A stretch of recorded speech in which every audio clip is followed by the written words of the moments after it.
Hi, welcome back to the channel, Legends and the Unknown. Today I am going to name 10 historic Underground Railroad locations and discuss shocking facts about each one. As you can see, I have several pictures of Harriet Tubman on the screen, and I'm going to go into detail about her first before I start talking about these 10 historic locations. I want to do a backstory leading up to how the Underground Railroad came to be and the woman behind it, Harriet Tubman. No, the Underground Railroad was not an actual railroad that was located underground. No. Instead, it was a secret path of houses, churches, and hiding places that helped slaves to escape slavery, to escape the horrors of slavery. Some were churches with trap doors, while one was an actual cemetery that I want to share with you today. Harriet Tubman was born into slavery around 1820 because a lot of slaves didn't know the actual date that they were born. She was born in Dorchester County, Maryland, and she was born with the name Araminta Ross and was often called Minty. At the age of 5 or 6, she worked as a house servant and worked in the fields as a teenager. After getting severely hit in the head by a wicked overseer who was trying to hit someone else, Tubman was in the way and was trying to protect one of the slaves. Tubman would also often fall into a deep sleep from getting hit in the head and never fully recovered from that head injury. She would have what they call fainting spells and go into a deep sleep. She later married a man by the name of John Tubman, and at this time, after marriage, she decided to change her first name to be named after her mother, Harriet, which we know her today as Harriet Tubman.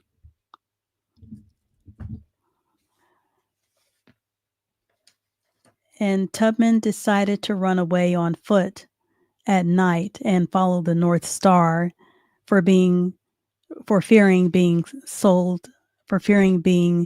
a slave all her life. She wanted to escape slavery. Her husband, John Tubman, was already a free man.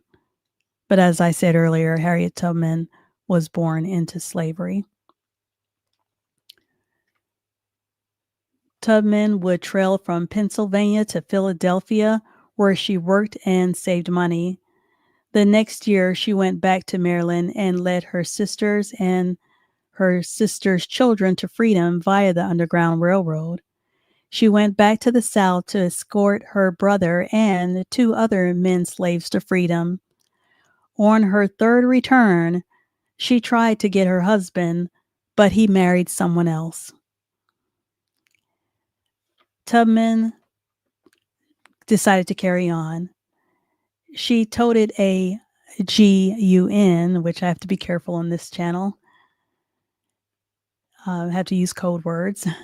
She used that to threaten any slave who decided to return back to slavery, or who had at least tried unsuccessfully to return back to the plantation of slavery out of fear.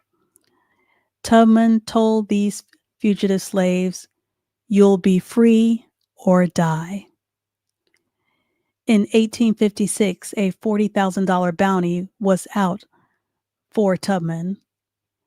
She made 19 trips to free slaves by 1860. And she even rescued her 70-year-old parents and escorted over 300 slaves to freedom. After the Civil War, she permanently settled in Auburn, New York, where she died in 1913. Okay, so let's get into these 10 historic Underground Railroad locations. And I'm going to have to, I'm using StreamYard. So if I can remember, it used to be where you could look at your whole screen and just click from one tab to the next, and it would automatically show that on the screen, if I can remember correctly. So bear with me as I have to re-share my screen to go to the different pictures.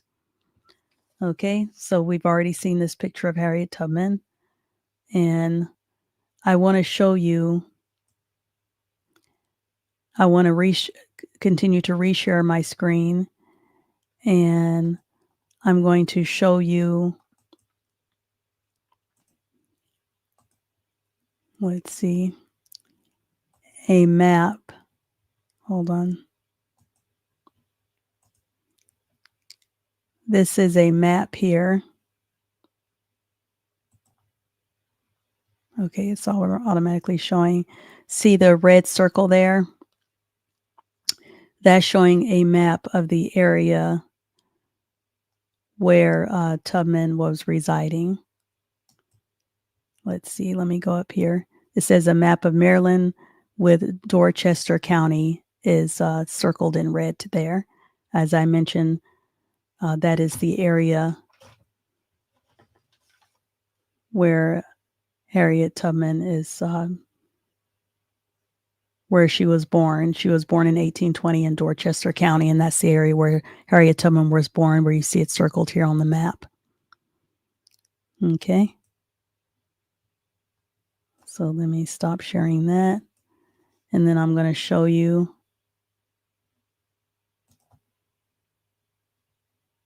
the first location here. Hold on.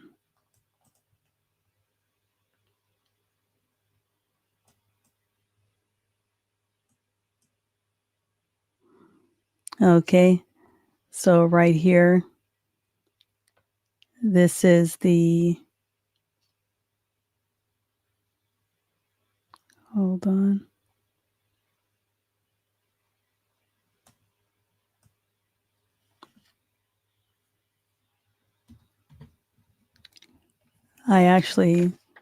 Sorry, I was sharing the wrong thing there. I wanted to share the first location here. Okay. This would be the John Rankin house.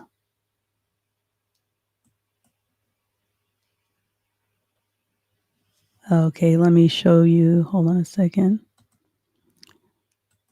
Let me show you this is the Harriet Tubman's home area. And I want to read, this is Harriet Tubman's brick house in Auburn, New York. You see it here, there in the picture. I wanted to read a small portion here to let you know how she got that home. Let's see.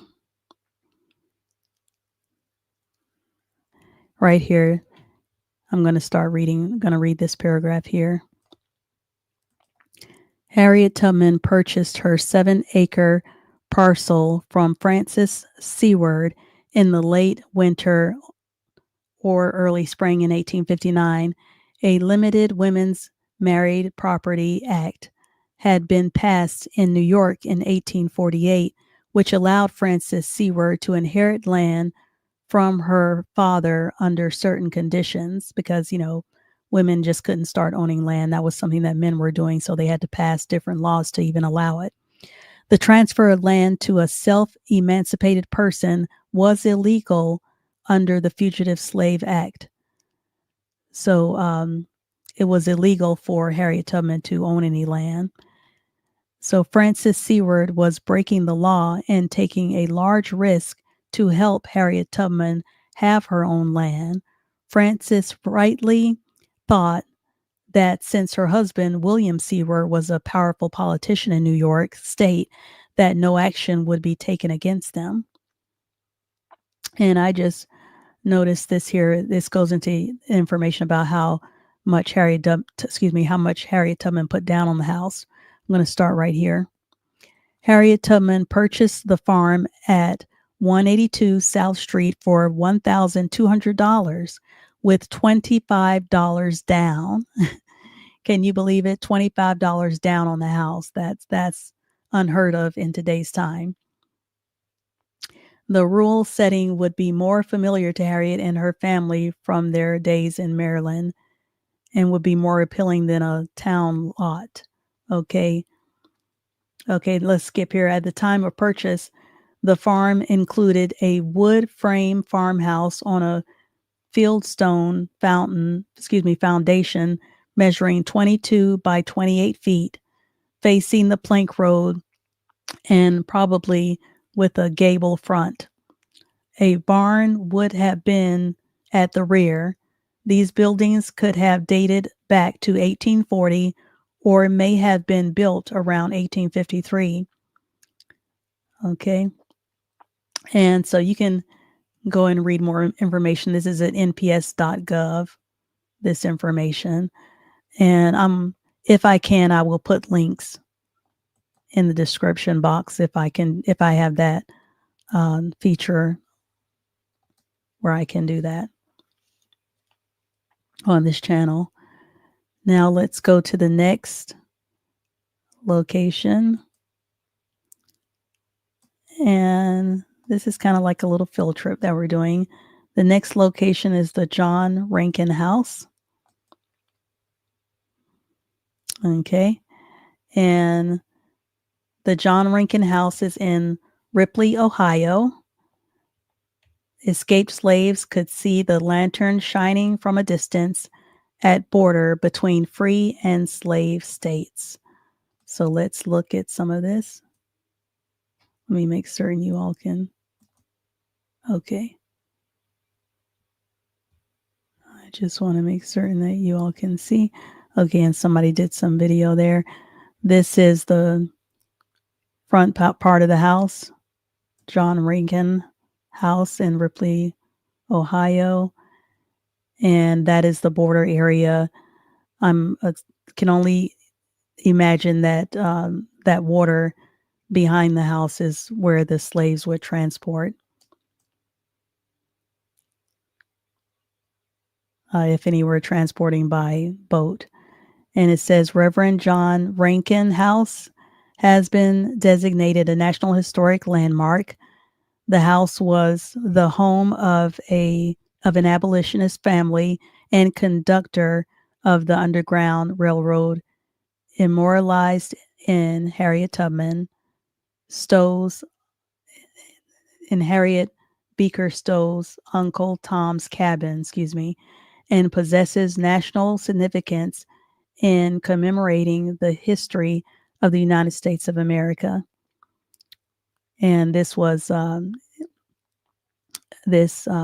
imprinted on 1997 at the National Park Service, United States Department of the Interior. So these are some of the pictures inside of the John Rankin House.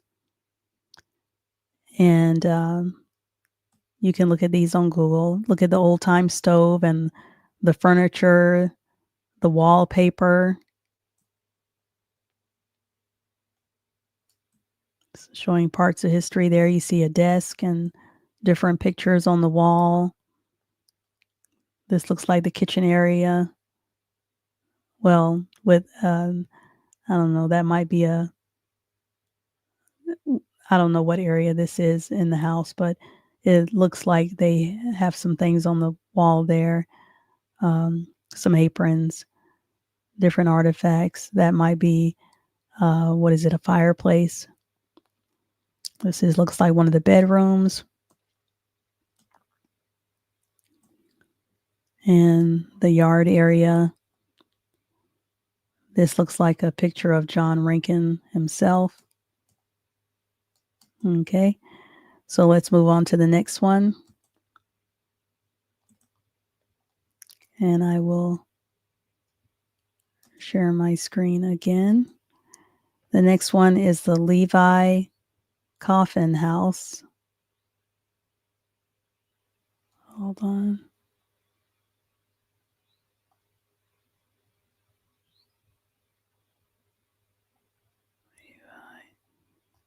Well,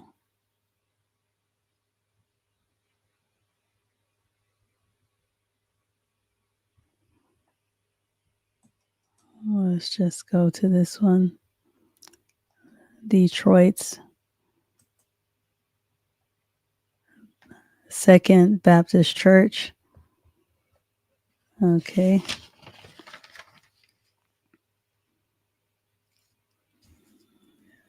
Okay. And this is close to the Canadian border. This is located in Michigan. The basement was used to hide slaves before they crossed into freedom. And Detroit was a key final stop before going into Canada. Okay. Let's look at some of these pictures.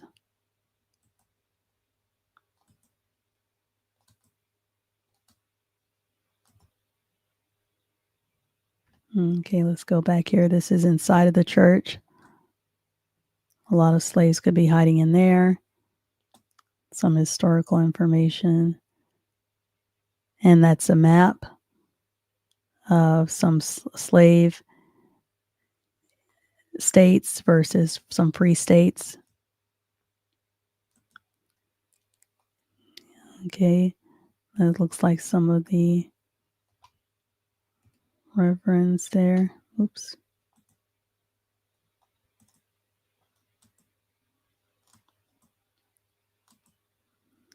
Okay, so let's go back.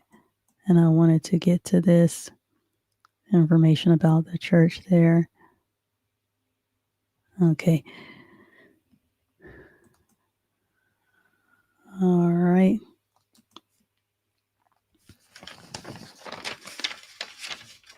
Let's see. Hold on a second.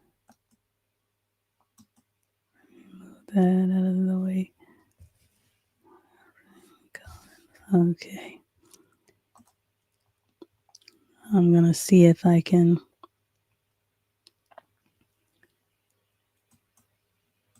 Hold on. Now let me see if I can continue to share my screen.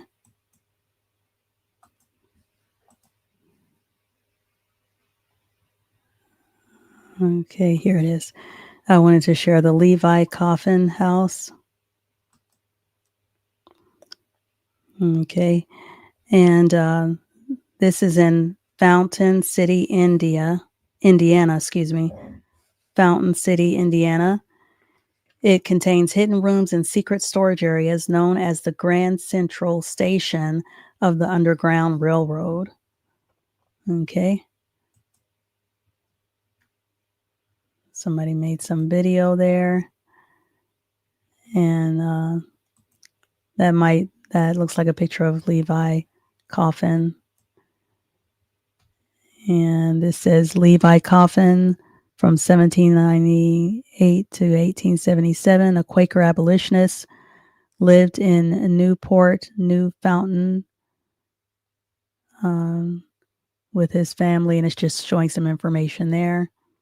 This is inside the location. That's his picture on the wall. And I think they just do their best to preserve it as much as they can. Oh, that definitely looks like an area where slaves will be hiding, and I see a lot of pottery there as well.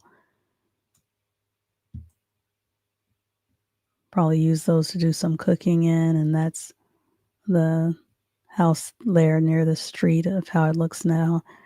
And this is depicting some slaves. This definitely looks like a hideout area where slaves would be.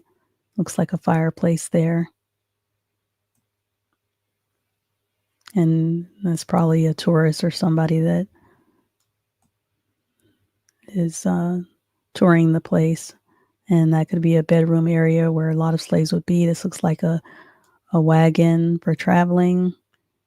Certainly a place where a lot of slaves would hide there in the hay. Levi and Catherine Coffin.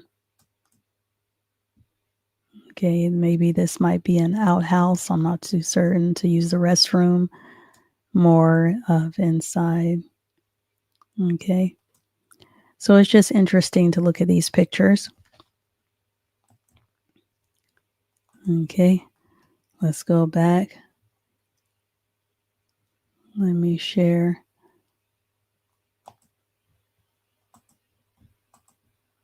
Another, okay.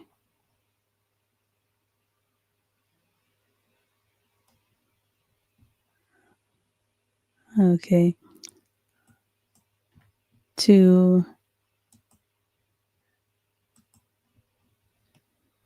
So that it's not taking me too long with this video, I'm just going to go ahead and read the information about the other locations because I don't want this video to get too long. We're already 20 minutes in.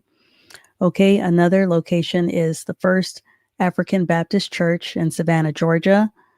It's one of the oldest Black churches in the U.S. Escaping slaves hid underneath the church.